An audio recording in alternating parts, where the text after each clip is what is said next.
How's it hanging, collectors? So today we have the second Biante to enter my collection. This is a Holden Commodore VK. Let's actually look at the box here. It says VK Group 3 in Asteroid Silver color. HDT, I think that's the high performance division of Holden. Holden, I guess, is a subsidiary of General Motors, but it's in Australia. It's like the Australian GM. Yep, there it is. Okay, very good. Okay, so let's take a look here. I think this is new old stock. I'm pretty sure this box was supposed to be white at some point in time, but it's already yellowed quite a bit, which leads me to think this model must be pretty old. Unfortunately, I don't see any sort of date on this box. Or do I? Any sort of licensing year? No. So that's too bad. No idea how old this thing is. Okay, well, let's see, the card backing here. Oh, look at this. This is new. This wasn't in my first model. So let's take a look here. Ooh, that cover was quite loose. Alright, so let me back out. Okay, Biante mini cars, Western Australia. Here's some other cars. I don't know if what scale these in. I know Biante's come in larger scales. It would be nice if these are all the 164s. So my first video was on a pickup version of that. Okay, so a lot of cool cars. Unfortunately, the Australian shipping is just so high that it's going to take a while for me to try to finish this collection. And also, it seems like these are all pretty old models, so they're going for quite a premium. Yeah, alright, so I did a video of a green version of that. Well, I pretty much want at least half of these models. But again, don't expect it anytime soon. Okay, well, that was interesting. Okay, so this cover just came off on its own, very loose, so be mindful of that if you do buy one of these, that model might fall out if you pick it up by the clear cover.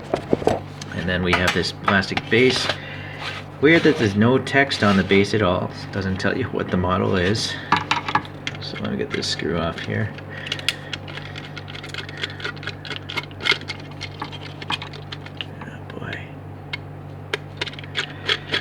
Alright, so the Holden Commodore VK is a mid-sized car, and it was only sold for 2 years, 1984 to 1986, and 135,000 of the VKs were built.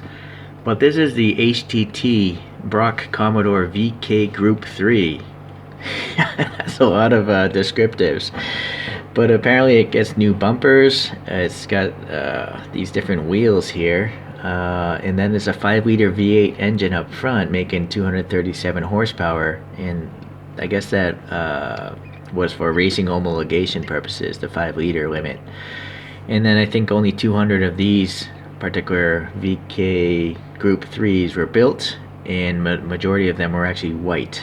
So I might be totally wrong. I know nothing about Australian cars. I'm just using the internet, but it seems like half the time what's written on Wikipedia is incorrect. So if anyone knows better, feel free to leave a comment and educate us.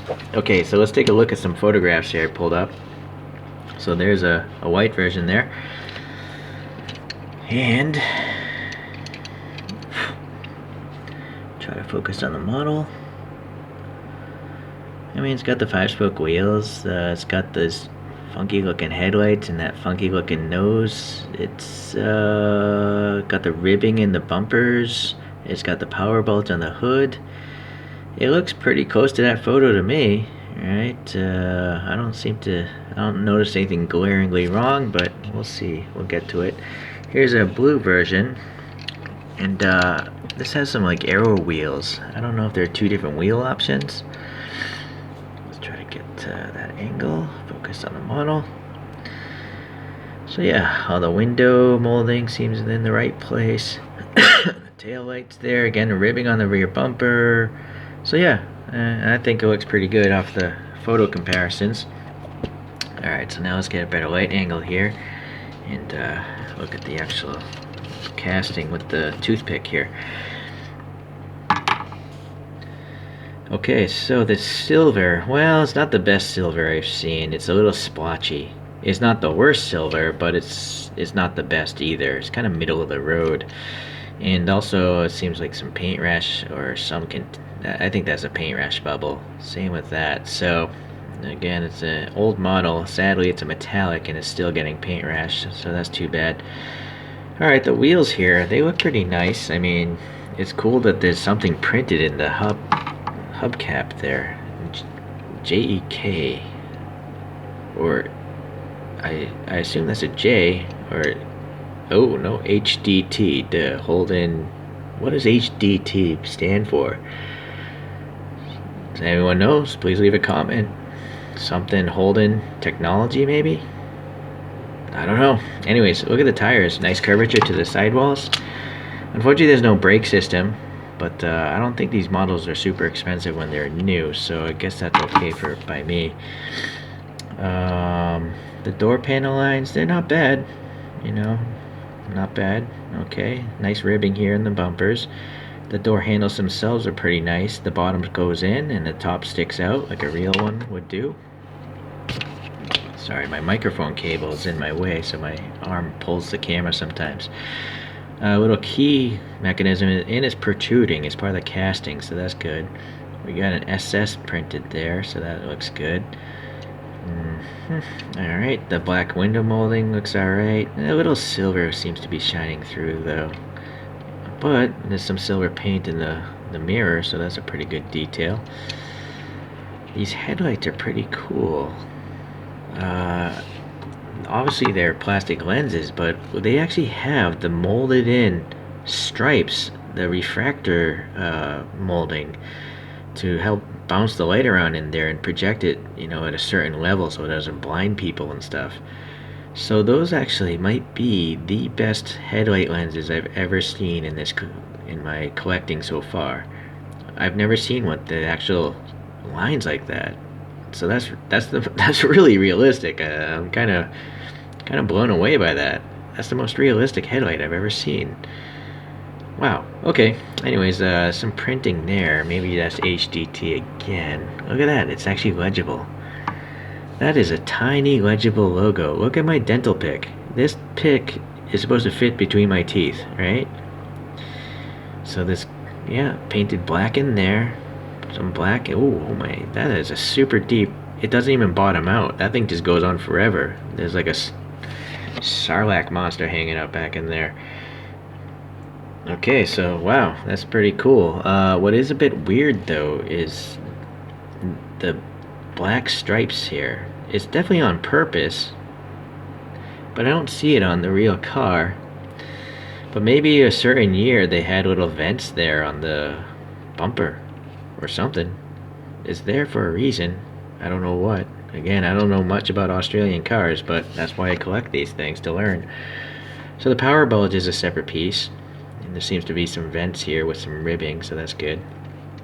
Some molded in and painted black wiper blades along with the molding there. Interior, we'll get to that later. Yeah, okay. What about the bottom? Okay, so it's riveted together, so modding it will be a little bit tough. And then the tires look pretty good. And, alright, I'm starting to remember this, guys. It does roll, and it rolls pretty nice. Although I don't know why you'd want to like race this down a track. It's too nice, it'll crash and chip. But yeah, I think Biantes have some of the best undercarriages, because the painting is nice, the molding is crisp, there's a lot of details going on there. The only thing that's lacking is it doesn't say what year this thing was originally molded. You know, that'd be good for people like us to know how old it is, and hence maybe the value, justify paying too much for these things. At least it says what it is, although it doesn't say everything. But maybe this base plate is shared with other, you know, top die castings. This is a plastic base, by the way. Okay, so let's go to, oh, look at that. So like the plastic painted here stops, but then it carries over to the casting. So then the exhaust tip is sticking out there. So that's pretty cool. And then we got some black lines here, very cool. Plastic lights, and super thick plastic, so that's neat. And it's hard to tell, but there is color separation there. I might actually have to pull out a flashlight on this one. Look, we got white, red, orange, so that's good separation of color. Alright. And then some sort of SS again on the right side, and then what's that on the left? I'll try to focus and zoom in here. Whoa, man, so again, look how that text is so small. This is under a lot of magnification. I can't tell you how much. 3.5 magnify. So again, dental pick. Look at that. So Biante, man, I wish you guys were sold everywhere in the world. I don't know why you only sell your stuff in Australia. But man, if you guys sold this stuff everywhere, people would buy it. This is some high quality stuff here. So another shout out to XLT Off-Road Baron Twice Diecast, because it was through your videos that convinced me to spend the money on buying a couple of these cars, and I'm very happy with the purchases. These defroster lines are super thin, so either Inno64 copied these guys or vice versa, but I have a feeling Biante came out before Inno. But these are really nice thin defroster lines because you can actually see the interior. And then what is this printing here? I don't know what that is. I'm sure someone that owns a Holden might know. I think it might be HDT again, but just the D is red. So you can see some speakers back there. There's a red something in the middle. Alright, it's time to pull out the flashlight and look at the interior.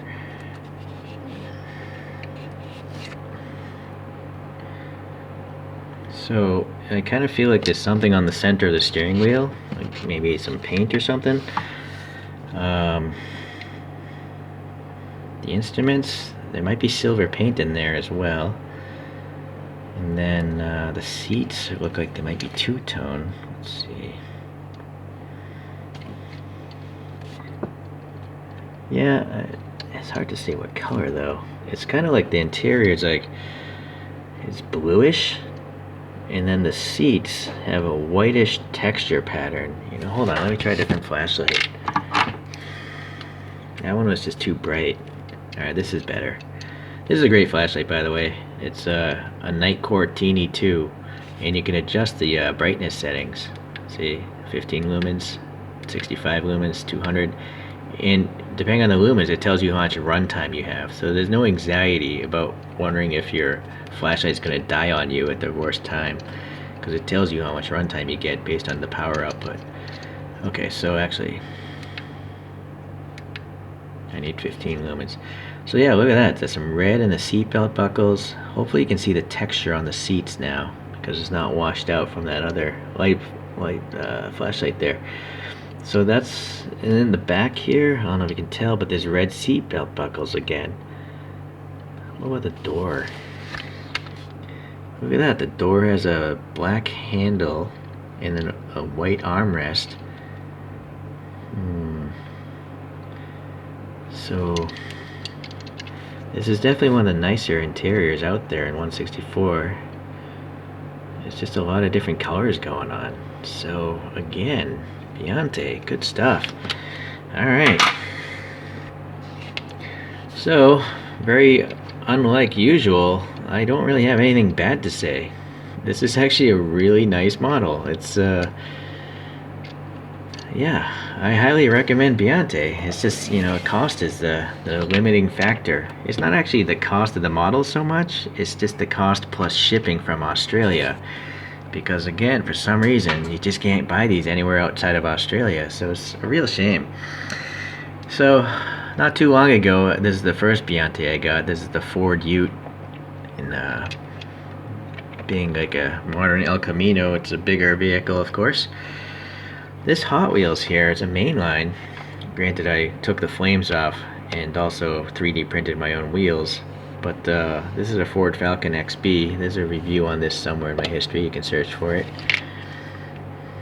Unfortunately, my solar spinner is having a hard time keeping up. But yeah, this Holden actually is a pretty narrow car. Right? So that's interesting. And then Greenlight did a pretty good job with this Mad Max Interceptor there, which is another Falcon again. But again, it's a much wider vehicle, so I don't know, weird. But yeah, this is a mid-sized car, and I guess maybe these are considered large-sized vehicles, hence their width difference. So I see no reason why the Biante would be inaccurate. It's so well detailed, I have to assume it's actually 1/64 scale, but I didn't really bother to look up at the length of it or the wheelbase.